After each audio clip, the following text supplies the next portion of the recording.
मंगलम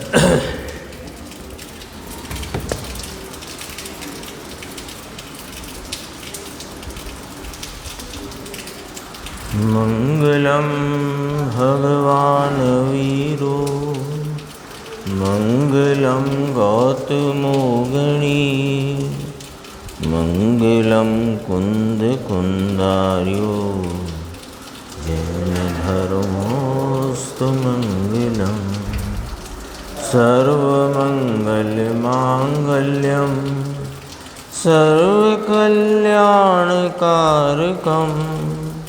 प्रधानम सर्वधर्माणां जैनम जयतु शासनम। मैं नमो तीर्थनायक को, नमो ओंकार वाणी को, नमो उन कुंद प्रभु को जिन्होंने ओंकार धारण की। अहो उपकार जिनवर का, कुंद का दिव्य वाणी का, जिन कुंद ध्वनि दाता उन कहान स्वामी का।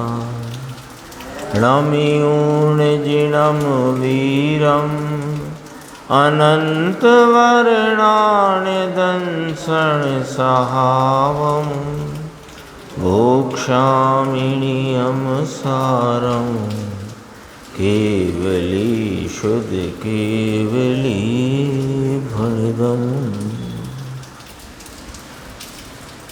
नियम सार जी के शुद्ध उपयोग अधिकार की अपनी स्वाध्याय का क्रम है और अभी अपन जो सीडी प्रवचन गुरुदेव का सुन रहे थे तो 213 कलश उसके ही संदर्भ से यहाँ गुरुदेव श्री का स्पष्टीकरण आया। वस्तु के स्वतंत्रता का और उसकी स्वतंत्र परिणति की यहाँ न्याय से सिद्धि करी और उस बात को दृढ़ कराया है। और दृढ़ कराया है वो इस संदर्भ में कराया है कि अनादिकाल से यह चेतन जड़ कर्मों के साथ रहा संयोग में, तो भी वे जड़ कर्मों ने इस चेतन आत्मा का कुछ किया नहीं और आत्मा ने जड़ कर्मों का कुछ किया नहीं। ये हुआ तो इस संदर्भ से, और ख़ास तो ये है कि आगे 10 गाथाएं आने वाली हैं, उनमें ज्ञान, दर्शन, श्रद्धा और चारित्र, 4 के ऊपर ये बात घटित करेंगे कि एक वस्तु अन्य वस्तु की नहीं है। जो वस्तु है वो वस्तु ही है। ये जो कलश आया ना, इसी को का वहाँ दृष्टांत के द्वारा वहाँ घटित करेंगे। अभी अपन इसके भावार्थ की थोड़ी सी चर्चा देखते हैं 159 पेज पे, जिससे अपने को भी वह बात थोड़ी और दृढ़ता से स्पष्ट हो और अपनी निर्णय की कोटि में वह बात आए। देखो, वस्तु का स्वभाव तो ऐसा है कि एक वस्तु अन्य वस्तु को पलटा नहीं सकती। देखो, पर्याय है ना, तो प्रत्येक वस्तु को प्रत्येक क्षण में पर्याय है। ये वस्तु की व्यवस्था है।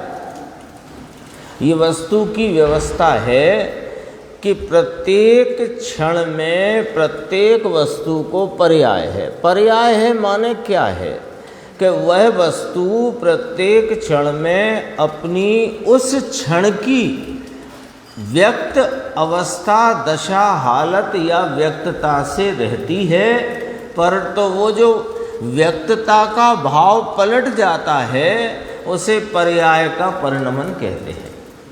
तो बिना पर्याय के परिणमन के कोई वस्तु किसी क्षण नहीं है, किसी क्षण नहीं है। इसमें देखो बात कहेंगे कि प्रत्येक वस्तु को प्रत्येक क्षण में पर्याय है, अवस्था है, सो इस अवस्था का अस्तित्व है कहा जा रहा है ना। प्रत्येक वस्तु की प्रत्येक क्षण में पर्याय है, तो है कहा जा रहा है, तो क्या अर्थ निकलता है कि सत्ता है। इसलिए अब जब इसकी सत्ता है तो है तो अहेतुक होता है ना राकेश भाई। है को किसी हेतु की जरूरत नहीं। सत है तो सत नाम सत्ता, अस्तित्व, हयाती, मौजूदगी है, पना। और है उसको किसी हेतु की जरूरत नहीं। अब जब ये है ही प्रत्येक, इसमें बहुत गंभीर है ये गुरुदेव का जो व्याख्यान है ना, वस्तु का स्वभाव तो ऐसा है कि एक वस्तु अन्य वस्तु को पलटा नहीं सकती। लेकिन ये सिद्ध कैसे करते हैं वो देखो कि प्रत्येक वस्तु की प्रत्येक क्षण में पर्याय है, अवस्था है। जब अवस्था है तो है, वह तो अहेतुक है, उसको हेतु कहाँ चाहिए। तो जब वह है तो कोई निमित्त या कोई अन्य द्रव्य या कोई पड़ोसी द्रव्य या बाहर में एक क्षेत्र अवगाह में रहा हुआ कोई द्रव्य उसकी अवस्था को करे या कराए, जरूरत नहीं। देखो न्याय देखना रिंकू भाई, यशवंत जी, देखो ये अवस्था का अस्तित्व है, इसलिए दूसरा इसका अस्तित्व करे ऐसा बन सकता नहीं। भाई आप हो तो हो, अब आप हो ही तो नहीं नहीं इसको ये बनाओ, ये करो। अब क्या करो, वो तो है ही। रोटी फूल गई, अब फूल गई, अब वो फूली हुई रोटी को फुलाओ ऐसा कौन कहेगा।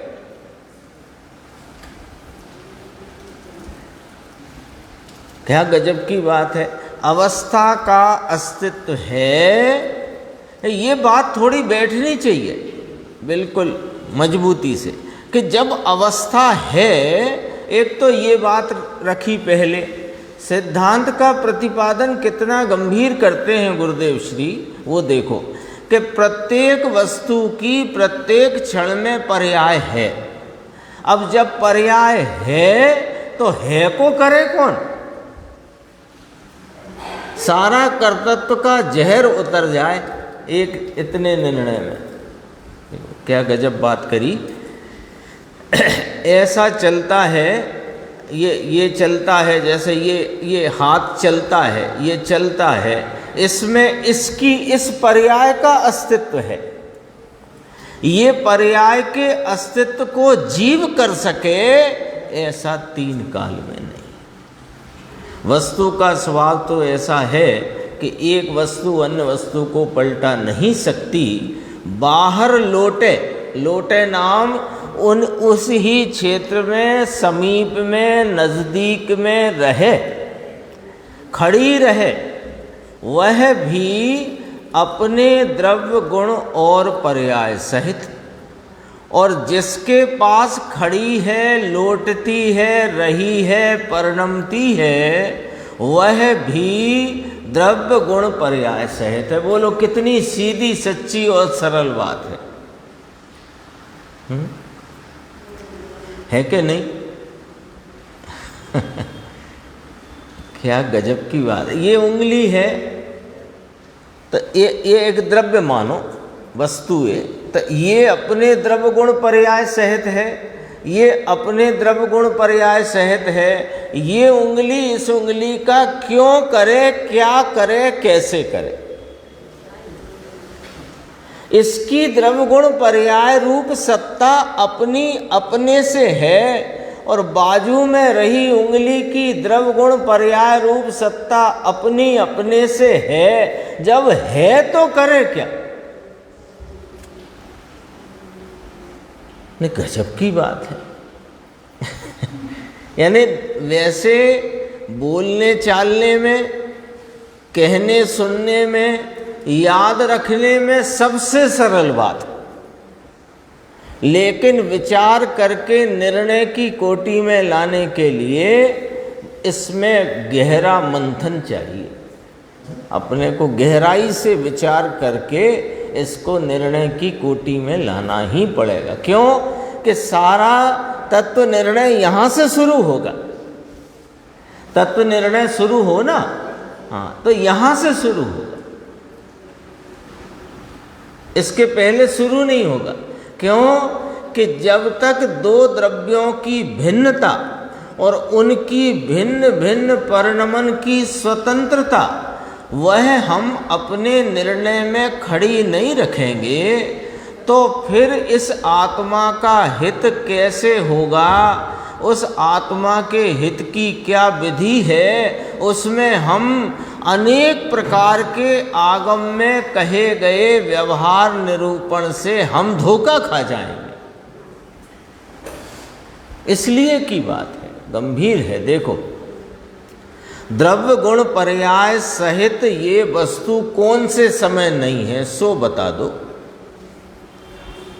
कौन से समय नहीं है? किस समय ये हाथ अथवा वे द्रव्य कर्म अथवा कि यह जीव किस समय द्रव्य गुण पर्याय बिना का है? ये तीन काल में कौन से समय द्रव्य गुण पर्याय बिना की वस्तु है? कहो, ये तो सिद्धांत है, ये तो जैन दर्शन का वस्तु स्वरूप के सिद्धांत को कहने वाला ये बुनियादी भाव है। यानी जिसके ऊपर 6 द्रव्य 7 तत्व का स्वरूप खड़ा हो सके, ये वो चीज है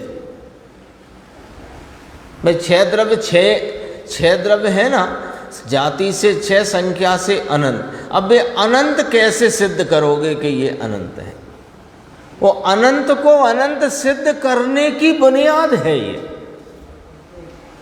और 7 तत्व में जीव तत्व न्यारा, अजीव तत्व न्यारा, और उसकी आश्रव बंध रूप परिणति, उसकी संवर निर्जरा रूप परिणति और उसकी मोक्ष रूप परिणति, वह परिणति की स्वतंत्रता भी जब तक निर्णय में नहीं होगी तो 7 तत्व नक्की नहीं होंगे। फिर आप आश्रव से बंध मानोगे, कभी संवर से आश्रव, आश्रव से संवर। गजब की बात है। इसमें देखो, एक दो चर्चा और गुरुदेव की संक्षेप में देखते हैं अपन। एक तो ये 160 पेज पर मेघ कुमार ने हाथी के भम में आर पानी, ये सब बात के बाद देखो, ये बहुत ही गंभीर चर्चा है, एकदम गंभीर। मिथ्यात्व को ही मुख्य अनंत संसार कहा है। अब मिथ्यात्व कैसे कहा है भाई साहब? मिथ्यात्व कहा है कि मैं उस द्रव्य की पर्याय को करता हूँ, कर सकता हूँ, अन्य द्रव्य मेरी पर्याय को करता है, कर सकता है, ये मिथ्यात्व है। ये मिथ्यात्व कैसे हो गया कि मेरी पर्याय द्रव्य कर्म आदि अन्य द्रव्य करें तो मैं बिना पर्याय का रह गया, तो मैंने मेरे ही द्रव्य जो मेरा पदार्थ है उसका ही निर्णय ना हुआ मेरे को। तो जो वस्तु का जैसा स्वरूप है वैसा नहीं मानना, और जो वस्तु का जैसा स्वरूप है नहीं वैसा मानना, इसका नाम मिथ्यात्व है। ये पंडित टोडरमल जी साहब के शब्द हैं, मोक्ष मार्ग प्रकाशक। तो मिथ्यात्व को ही मुख्य अनंत संसार कहा है। अविरति, प्रमाद, कषाय तो गौण संसार है। लो, अभी पहला मिथ्यात्व तो यहां खड़ा है हमारा। कैसे कि अविरति और कषाय को हमने मुख्य संसार गिना है, और मिथ्यात्व को तो कोई भाव गिना ही नहीं। बोलो, सोचो अपनी अपनी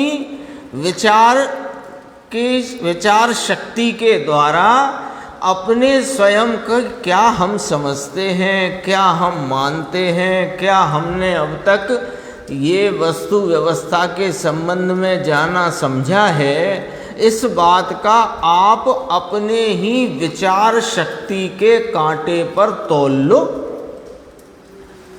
कि हमने अनंत संसार मिथ्यात्व को माना है, तो यदि अनंत संसार मिथ्यात्व को माना है तो मिथ्यात्व दूर करने का उपाय करो, और यदि अविरति और कषाय आदि भाव को मुख्य संसार माना है तो उसमें तुम प्रवृत्त करो। तो कई वो ही कर रहे, तो अपने आप तुल गई आपकी स्थिति। ये जीव ने अविरति को और कषाय को मुख्य संसार गिना है। बोलो,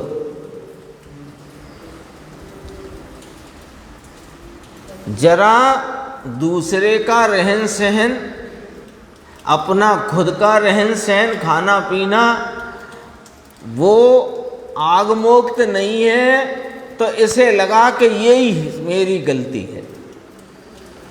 गलती ये है कि वस्तु के स्वतंत्र सत्ता और उसके स्वतंत्र परिणमन को स्वीकार न करके उसके परिणमन को अन्न के द्वारा या अन्न से किया जाना मानना, और अन्न के परिणमन को अपने से मैं कर सकता हूँ, करता हूँ मानना, ये मुख्य संसार है।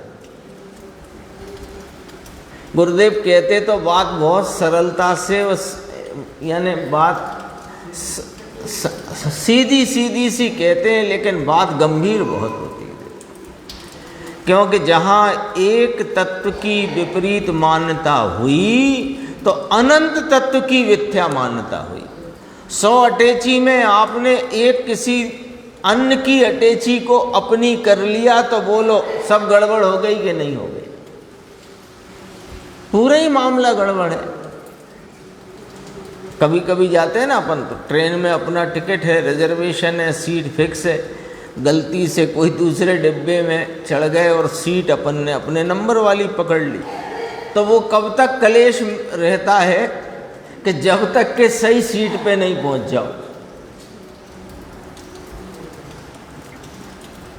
अरे यह अनंता मिथ्यात्व हुआ क्या कि एक तत्व को पलटी हूँ पलटाऊँ, यानी पलटते हुए तत्व नाम वस्तु को, पलटती हुई वस्तु को मैं पलटाऊं तो इसने 3 काल के पदार्थ को पलटा सकता हूँ, ये मान्यता हो गई। और इस मिथ्यात्व में अनंता पाप है। अनंता 2 बार कहा, अनंता पाप है। अनंता कितना अनंता कि इसकी कोई गिनती नहीं। ये दया पालो और व्रत करो और ये करो और वो करो और उपवास करो, बरसी तप करो और तेरा भला हो जाएगा।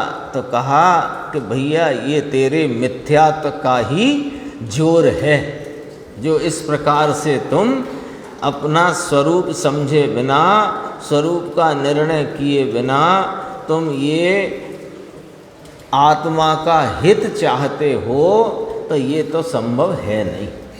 फिर बीच में गुरुदेव श्री ने ब्रह्मचर्य के संदर्भ से भी काफ़ी चर्चा करी, उसमें भी ये बात आई थी, थोड़ी देखना बस, जरा सी है 161 पर नीचे प्रश्न है, आगे चलते चलते शुद्ध दशा हो गई। उसके ऊपर की 2 पंक्ति पढ़ेंगे। देखो, शरीर की क्रिया जो विषय की होती थी यह मैंने रोक दी, तो ये फिर इसकी पर्याय तुमने रोकी क्या शरीर की? अब तोलना तो पड़ेगा धर्म कांटे पर। जेब का माल बेचना हो या माल खरीदना हो, सोना महंगा है ना, तो धर्म कांटे पे तो तोलेगा। देख लो तोल के क्या निकलता है तोल में। तो पर द्रव्य की पर्याय तुमने रोकी, और फिर क्या वह पर्याय बिना का द्रव्य है? सूक्ष्म बात है भाई। अब यहाँ गुरुदेव कहते हैं अपने को ये पॉइंट देखना है। बहुत आगे चलते चलते चलते, इस लाइन पर चलते चलते तुम गहरे मिथ्यात्व में उतर जाओगे, क्योंकि मिथ्यात्व अनादि का चल ही रहा है। उसको और पुष्ट कर लोगे, उसमें और खाद पानी डाल रहे हो, खाद और उसमें पानी का तुम वहाँ पोषण कर रहे हो।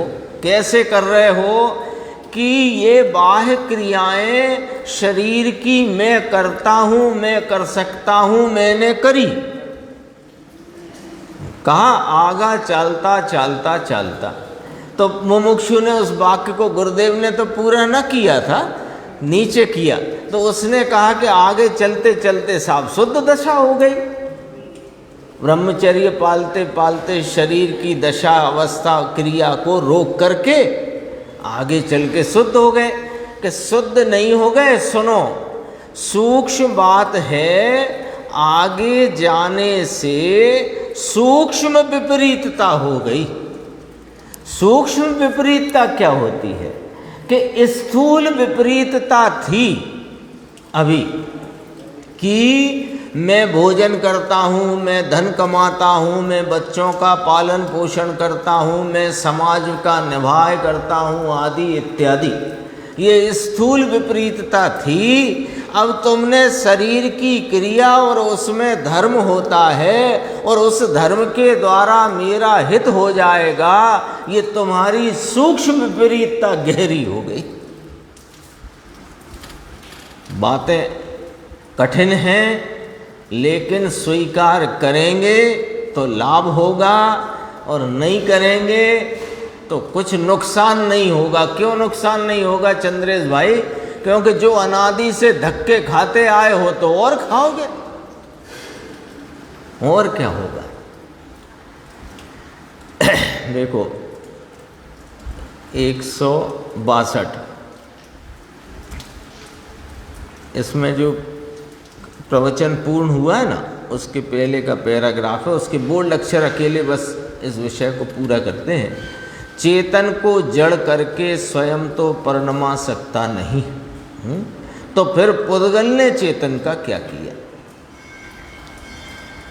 चेतन ने, चेतन को, ये चेतन और द्रव्य कर्म है ना, अपन नहीं कहते विग्रह गति में भी कारमाण शरीर संग रहता है ना।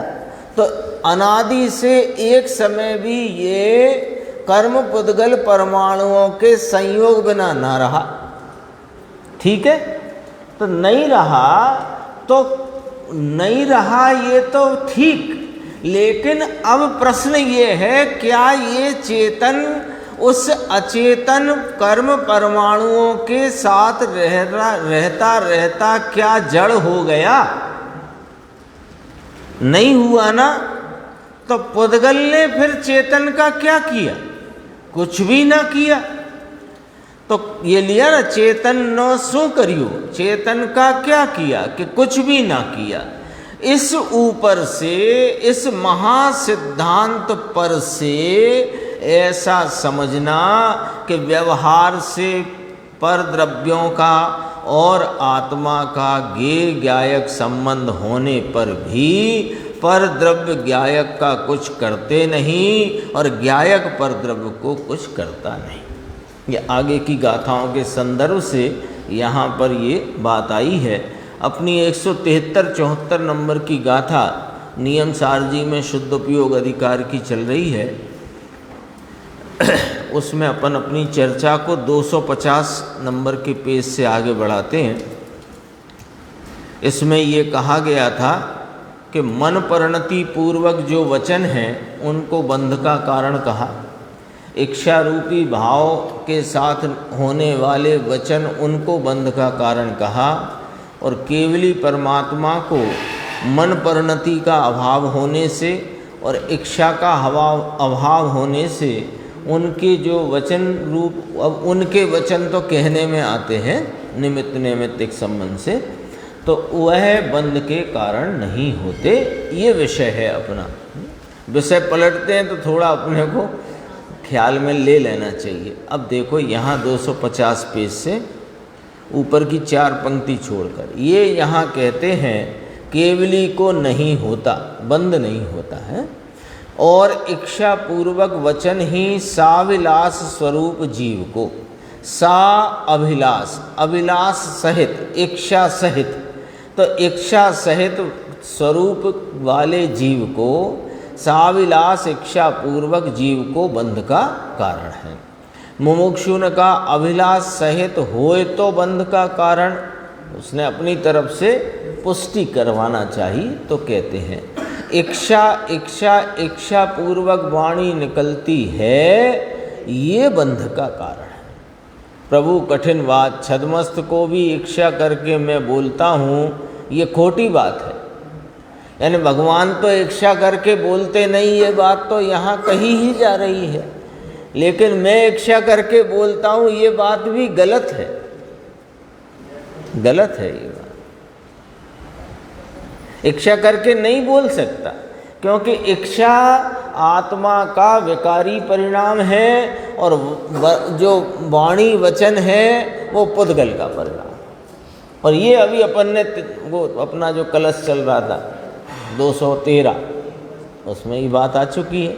भाषा परमाणु की पर्याय उस समय में स्वतंत्र होती है। सूक्ष्म बात है भाई। यानी ये बात देखो, जैसे अभी चंद्रेश भाई आपके सामने पुस्तक है, अब यहाँ हमने कहा कि पेज नंबर 250 पंक्ति 10वीं पंक्ति में लिखा है कि भाषा परमाणु की पर्याय है। तो हमने यहाँ देखा, यहाँ इच्छा करी और बोला भाषा परमाणु की पर्याय है, तो कहा ना ऐसा है ही नहीं। यहाँ पंक्ति है इसलिए ज्ञान हुआ, ऐसा नहीं। और उस ज्ञान के साथ यहाँ इच्छा प्रगटी के मैं ऐसा बोलूं इसलिए वाणी निकली, ऐसा नहीं। लेकिन ऐसा होता दिखता है, तो यहाँ पर इस प्रकार का निमित्त नैमित्तिक रूप से व्यवहार खड़ा होता है, यह ज्ञात कराने को कि ये बात भैया तुमने बोली कैसे, कि हमने वहाँ पढ़ी तो हमने कहा सोचा कि आपको बता दें। ये इतना व्यवहार खड़ा होता है, होता सब परिणाम स्वाधीन स्वतंत्र अपनी अपने काल में अपनी योग्यता के अनुसार। भाषा परमाणु की पर्याय इस समय स्वतंत्र होती है। सूक्ष्म बात है भाई, भाषा बोल सकते नहीं तो फिर शरीर को चला सकेगा क्या, प्रश्नवाचक रखा। ये कहते हैं नीचे देखना 6-7 पंक्ति छोड़ के, वाणी का करता नहीं, केवली करता तो नहीं किंतु छद्मस्त भी करता नहीं, क्योंकि वाणी परमाणु है। एक एक परमाणु दूसरे परमाणु के साथ जुड़ता ही नहीं है। ले साहब, तो ये स्कंद कैसे हो गए कि स्कंद हुए नहीं है। अनेक परमाणु अपनी अपनी सत्ता में अपने अपने गुण पर्यायों से रहे हुए हैं, उन सबको हम एक साथ जानते हैं, सो वे स्कंद हैं। आप उन्हें अलग अलग जानो, किसने रोका है? भाई बूंदी है ना, बूंदी, बारीक बूंदी, अब वो बूंदी मिला के ऐसे लड्डू बन गए। अब आप लड्डू जानो चाहे बूंदी जानो, है तो बूंदी अलग अलग, नहीं है क्या?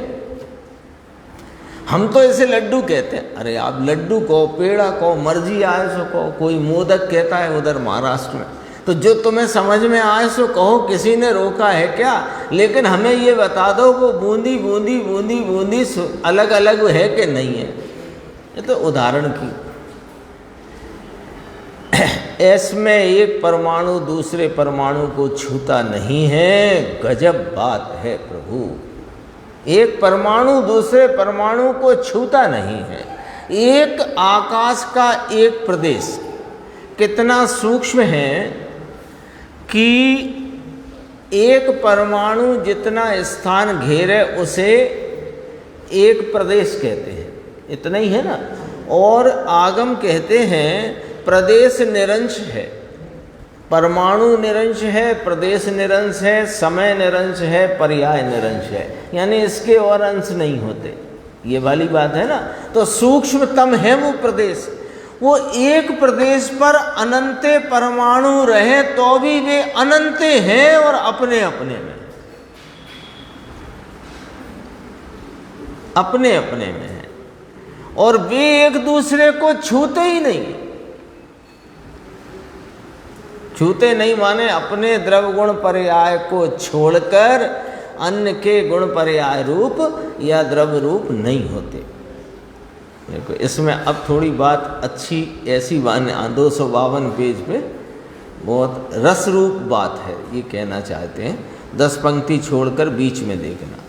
कहते हैं कि वाणी मन पूर्वक नहीं होती, समस्त जनों के हृदय को आह्लाद के कारणभूत। देखो निमित्त कहा, ये निमित्त से ली है बात।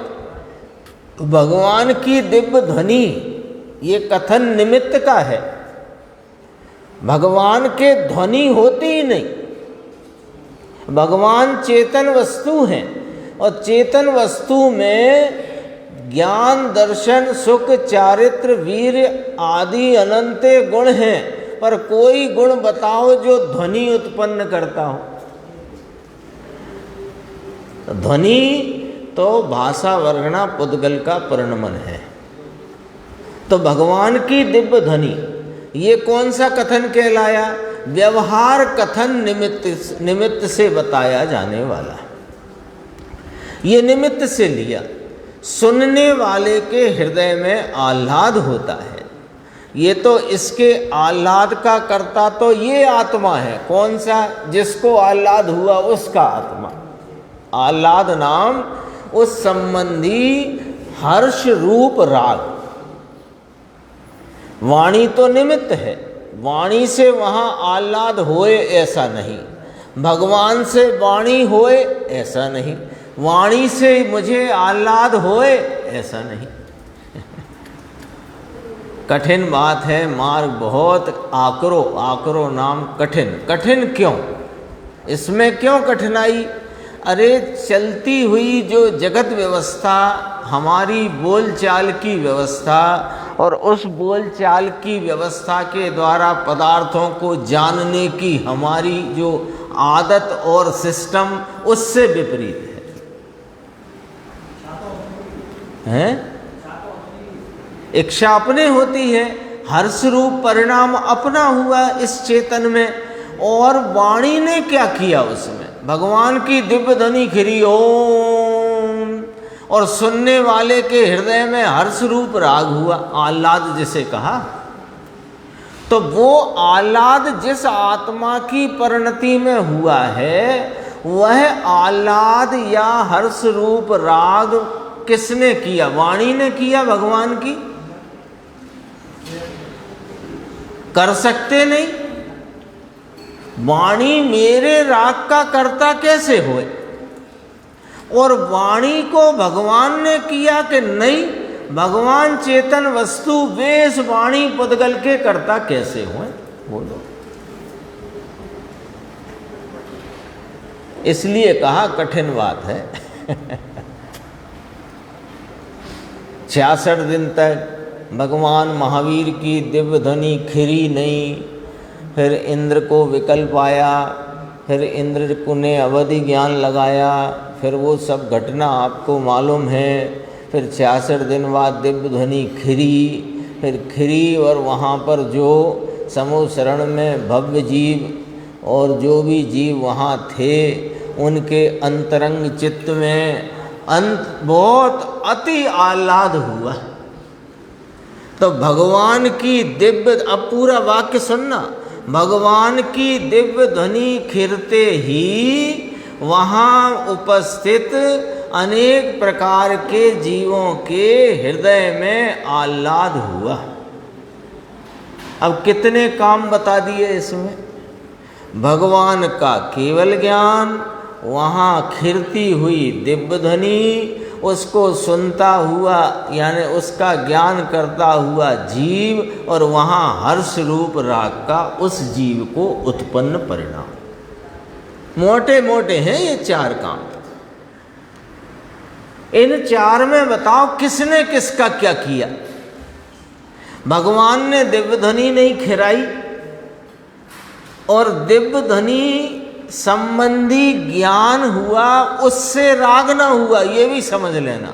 और राग हुआ है वो दिव्य ध्वनि से नहीं हुआ, दिव्य ध्वनि से ज्ञान भी ना हुआ, और दिव्य ध्वनि से राग भी ना हुआ और ज्ञान से राग नहीं हुआ।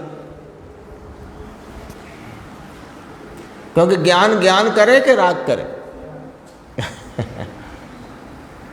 देखो समस्त जनों के, भाषा क्या है कि समस्त जनों के, थोड़े मानस के लिए नहीं, सर्व जनों के हृदय को आह्लाद के कारण भूत, इनके हृदय के आह्लाद के निमित्त रूप, कारण रूप यानी निमित्त रूप दिव्य ध्वनि तो अनिच्छात्मक इच्छा रहित होती है।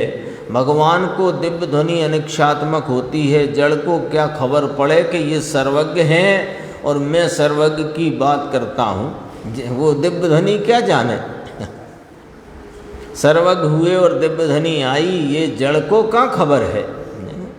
नीचे देखना है बोल्ड अक्षर है, समस्त जनों के हृदय के आह्लाद के कारणभूत हैं। निमित्त रखना यहाँ ध्यान में, निमित्त से बात है। दिव्य ध्वनि तो अनिच्छात्मक इच्छा रहित होती है, इसलिए सम्यक ज्ञानी को, केवल ज्ञानी को बंध का अभाव है। ये चर्चा पूरी हुई अपनी। 289 कलश अपन पढ़ते हैं, थोड़ा ही है इसमें, अपन देखते हैं। इहा पूर्वं वचन रचना रूपमत्रास्ति नैव तस्मादेश प्रकट महिमा विश्वलोकैक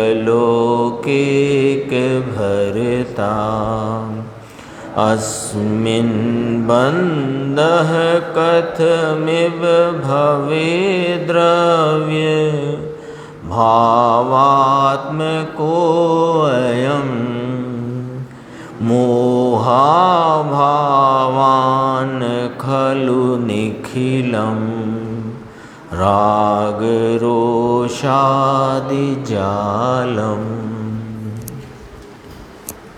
श्लोकार्थ है, इनमें माने केवली भगवान में इच्छा पूर्वक वचन रचना का स्वरूप नहीं ही, इसलिए वे प्रगट महिमावंत हैं और समस्त लोक के एक अनन्य नाथ हैं।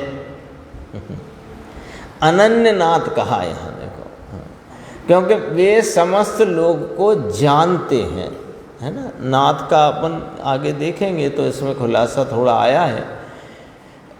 नाथ माने स्वामी, स्वामी उस कहा अथवा नाथ कहते हैं, इसमें गुरुदेव ने लिया है।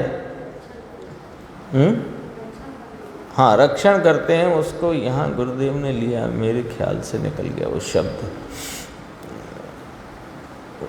क्षेम योग क्षेम, पहले एक शब्द चलता था अपने, चिट्ठी जब चलती थी ना, पोस्ट कार्ड वगैरह, तब कुशल क्षेम योग। तो क्षेम योग के कर्ता को नाथ कहते हैं ना। जो व्यक्ति जिसके कुशलता आदि को, उसकी रक्षा और उसकी चीज़ों को वह करे तो वह उसका नाथ कहलाता है। तो ये 3 लोक के नाथ क्यों हैं कि 3 लोक के इनने स्वामी पना लिया है कि ना, वे 3 लोक के ज्ञाता हैं और 3 लोक के जितने जीव हैं उन सबके हित रूप बात को बताने वाले। कभी उनके क्षेम योग के कर्ता हुए ना, इस अपेक्षा। देखो गजब बात है, ओम ध्वनि निकलती है, इसकी रचना करने वाले भगवान आत्मा नहीं है। समझ में आया? केवली परमात्मा ओमकार ध्वनि के कर्ता नहीं है। वाणी के कारण से ये समय निकलने की योग्यता से वाणी निकलती है, इच्छा पूर्वक वचन रचना का स्वरूप नहीं ही, ऐसी व्यवस्था ही नहीं है।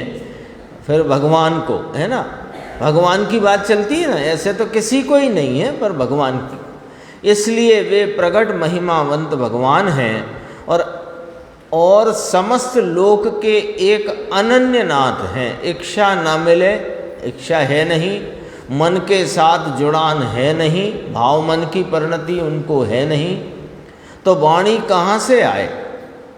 ऐसे प्रभु अनन्य महिमावंत परमात्मा, अन्य कोई उनकी महिमा रूप नहीं है, ऐसे वे अनन्य नाथ हैं। अनन्य महिमावंत परमात्मा देव की यहाँ पहचान कराई जा रही है।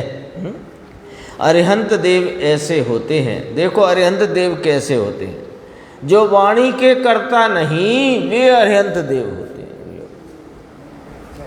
हमने तो ऐसा समझा सुना था कि तीर्थंकर देव वे होते हैं जिनकी दिव्य ध्वनि होती है